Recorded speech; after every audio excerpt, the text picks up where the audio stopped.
ও মোৰ চেনেহী দেশ তোমাৰ দুখীয়া প্ৰজা ৰসাতাত শান্তিৰ খৰগ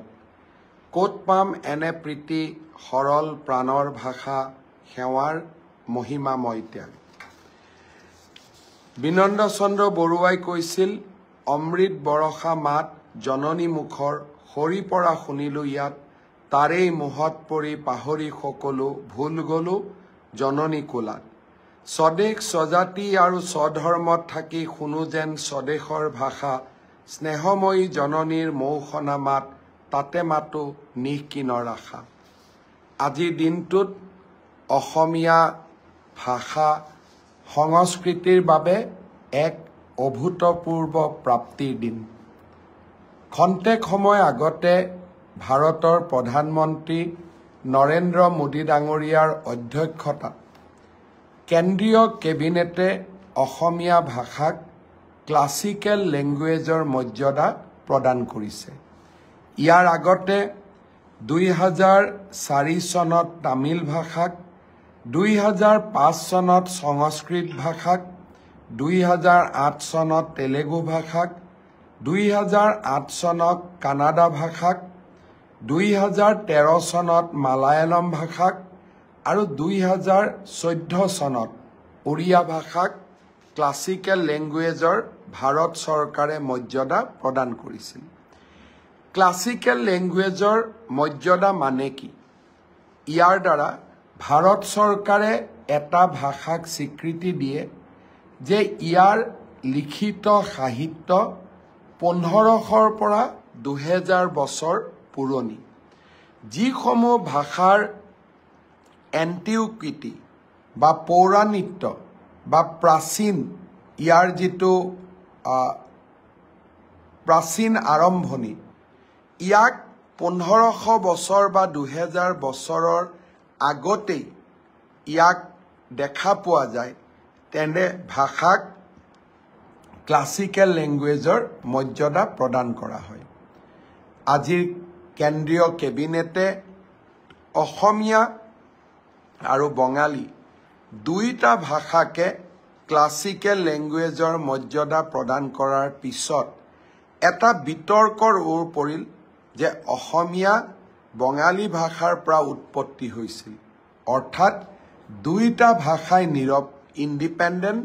দুইটা ভাষা 1500ৰ পৰা 2000 বছৰ পুৰণি আৰু দুইটা ভাষাৰে পুথি লিখিত গদ্য সেই পৌৰাণিক দিনলৈ চিহ্নিত কৰিব পৰা যায় এটা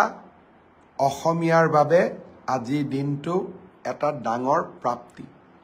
ভাষা আন্দোলন হৈছিল অসমত অসমীয়া ৰাজ্য ভাষা হ'ব লাগে বুলি অসমীয়া ভাষাক লৈ বহু ধৰণৰ কথা বতৰা আমাৰ ৰাজ্যখনত চলি থাকিছিল কিন্তু প্ৰধানমন্ত্ৰী নৰেন্দ্ৰ মোদীৰ আগত কোনো এখন চৰকাৰে অসমীয়াক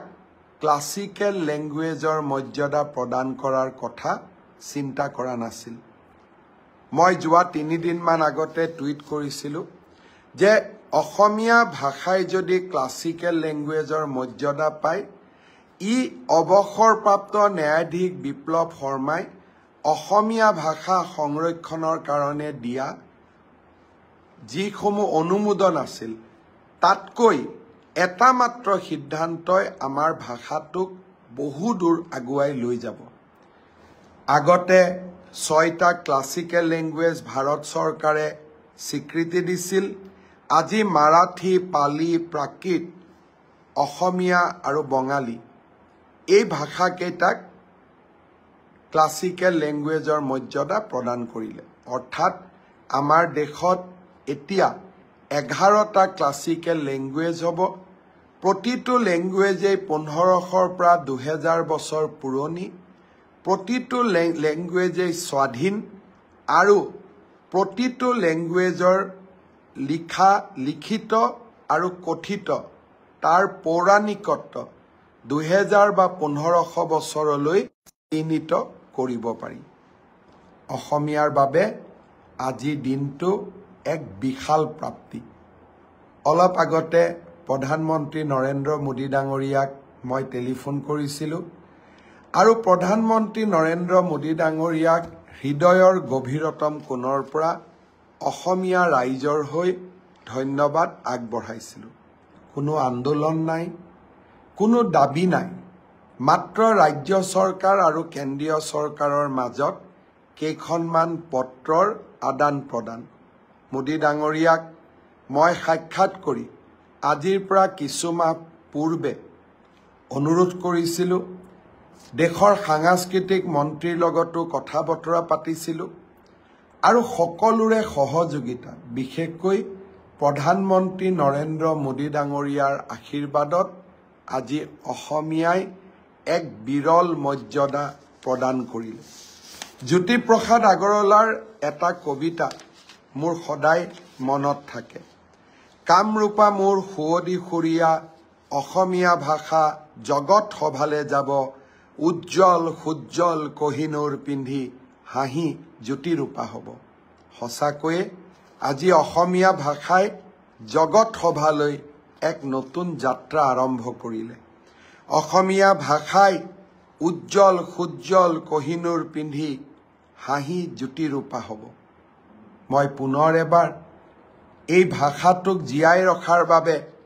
ভাষা সাহিত্যৰ গৱেষণা কৰি এই ভাষাটোক এই পৰ্যায়লৈ লৈ অহাৰ বাবে মই প্ৰতিগৰাকী অসমীয়ালৈ আজিৰ এই সুন্দৰ দিনটোত অভিনন্দন জনাইছোঁ। সঁচাকৈয়ে অসমীয়া ভাষা জগত সভালে যাব। প্ৰধানমন্ত্ৰী মোদী ডাঙৰীয়াক কৃতজ্ঞ অসমীয়াৰ হৈ আকৌ এবাৰ ধন্যবাদ জনাইছোঁ। অহাকালি আপোনালোকে এবাৰ দিনটোৰ যিকোনো সময়ত আমাৰ ভাষাটোৰ এই অসাধাৰণ সাফল্যক লৈ এটা যেন ফেচবুকত একলম লিখে, টুইটাৰত অকণমান সৰুকৈ হ'লেও এটা পোষ্ট কৰে, ইনষ্টাগ্ৰামত লিখে আৰু প্ৰধানমন্ত্ৰী মোদী ডাঙৰীয়াক যাতে ধন্যবাদ জনাবলৈ নাপাহৰে। কাৰণ আন্দোলন নোহোৱাকৈ অসমে একোৱেই নাপায় বুলি আমাৰ ৰাজ্যখনত এটা মতবাদ আছিল। আজি আমি তাক সলনি কৰিছোঁ আৰু প্ৰধানমন্ত্ৰী মোদী ডাঙৰীয়াৰ প্ৰচেষ্টাত আজি অসমীয়াই আন্দোলন নকৰাকৈ এটাৰ পিছত এটা সাফল্যৰ মুকুট শিৰত পিন্ধিবলৈ সক্ষম হৈছে। পুনৰ এবাৰ অসমীয়া ভাষাক এই পৰ্যায়লৈ লৈ অহাৰ বাবে অসম সাহিত্য সভাকে ধৰি ভাষা জননীৰ সেৱক প্ৰতিটো সংগঠন, প্ৰতিগৰাকী লেখক, প্ৰতিগৰাকী গৱেষকক মই অন্তৰৰ গভীৰতম কোণৰ পৰা ধন্যবাদ আৰু কৃতজ্ঞতা জনাইছোঁ।